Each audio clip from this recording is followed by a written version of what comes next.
The consumption of roadside medicine is dangerous and even deadly.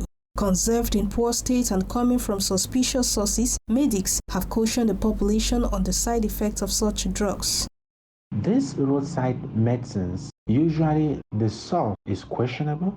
Some are even manufactured in places which we can't tell, and probably some are even smuggled into the country, which we can't tell the authenticity of these drugs.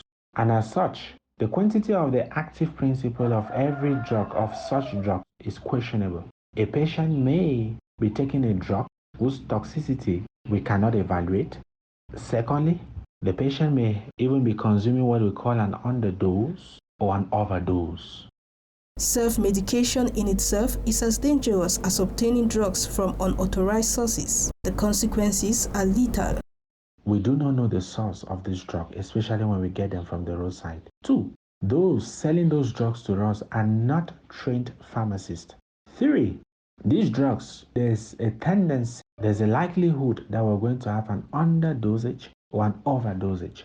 And fourthly, we might even take several medications that can develop what we call cross reactions, and which is going to be toxic to these clients. The warning from the general practitioner comes to sustain the press release issued by the Northwest Regional Delegate of Public Health, Dr. Kingsley Cheso. He has called on the population to avoid buying medications from the roadside and from illegal medication stores. The warning follows the death of 6 children below the age of 5 years who were brought in for proper medical care at the Fundong Health District, representing decreased kidney function.